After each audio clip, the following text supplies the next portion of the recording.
So we're going to work on some double stops, real simple. This is in the key of G, and we're playing basically a root and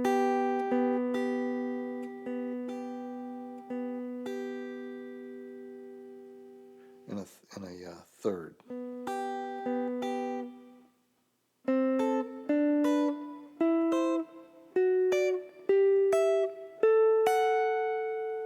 So we're basically just following the major scale diatonic chords. If you don't know what that is, a major scale, in this case the G major scale. Every note that's in that scale, for instance, G, A, B, C, D, you get the picture, E, F sharp. Every one of those notes has a chord.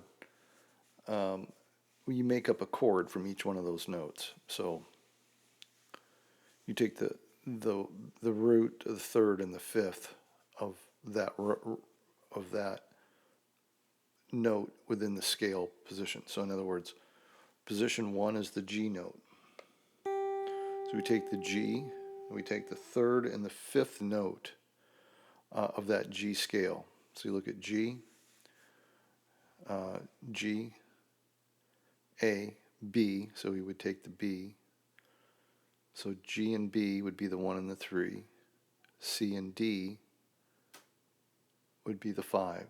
So we got G, B, and D. So basically every other note. So when we switch to the 2 chord, or the second note, which is an A, we use that same pattern. We skip every other note. So we would, A would be the 1. Skip B, go to C. So we got A and C now. Skip D and go to E.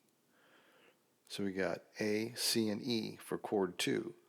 That makes a minor chord because of the interval structure between the root, in this case A, and the third note, C.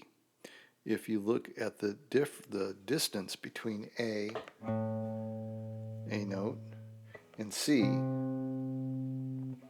you will see it is the distance 1, 2, 3, the distance of 3 intervals, which is a minor third. Whereas when we did G, we skipped A, we went to B. So here's B, here's G, here's B. 1, 2, 3, 4. That distance is a major third. So as you form these chords in a major scale, you get a pattern. That's the 1 is the major, the 2 and the 3 are the minor, the 4 and the 5 are major, the 6 is a minor, the 7 is a diminished chord, which is actually a root, a minor third, and a minor or flattened fifth. So you flat the 5. In this particular exercise, we're just using two strings, so we're not going to have to worry about that. We're just going to play the root and the minor third on that 7. So here you got your 1, 2, 3, 4, whoops, 5, 6, and 7, and then back to the 8.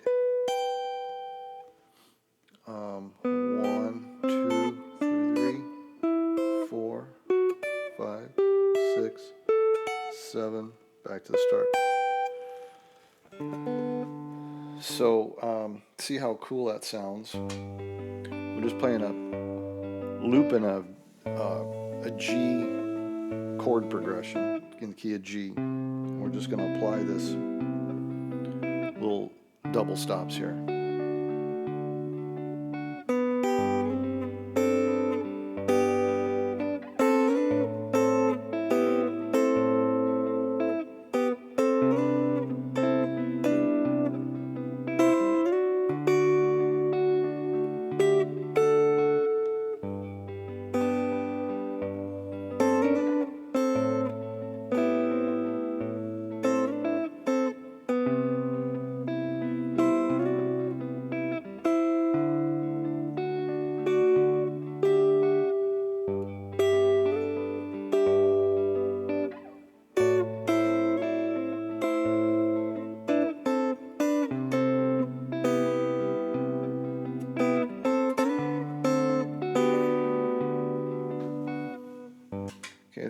picture, but you can put that into the progression and you get a nice cool sound. It's not too difficult to learn to do.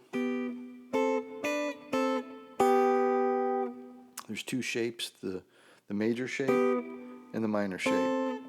Major shape, in this case we're starting on the G, our index finger on the G note on the thinnest string, the 1 string. We're using our middle finger on the 4th fret of the 3rd string. So we're just leaving the 2nd string, the B string, out of it. Now our root here is the G.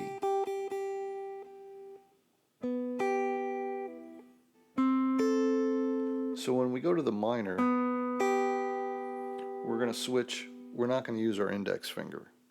We're going to use our middle finger and our ring finger. And we're going to put them both on the same fret, again on the same 1 string and the 3 string.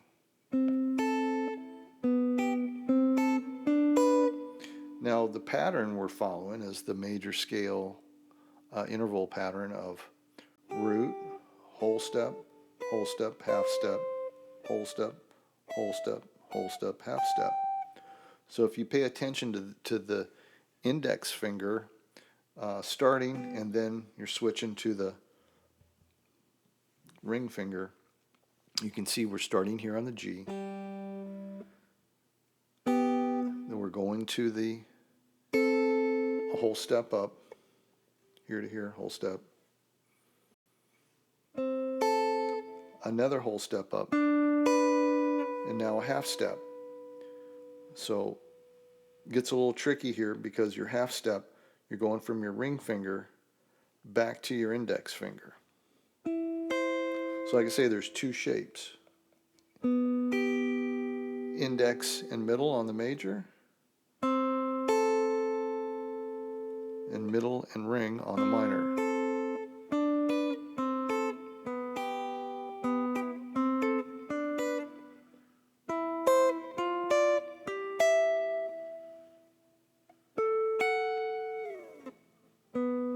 So we go major, minor, minor, major, major, minor, diminish, but we're using just 2 strings, so it's just the same as a minor, because the diminish has the root, has a minor 3rd, and it has a flattened 5.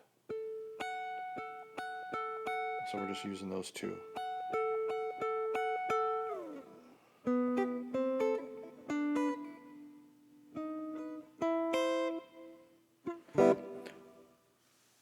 So mess around with that and see if you can play along to a backing track in the key of G, and see how that sounds.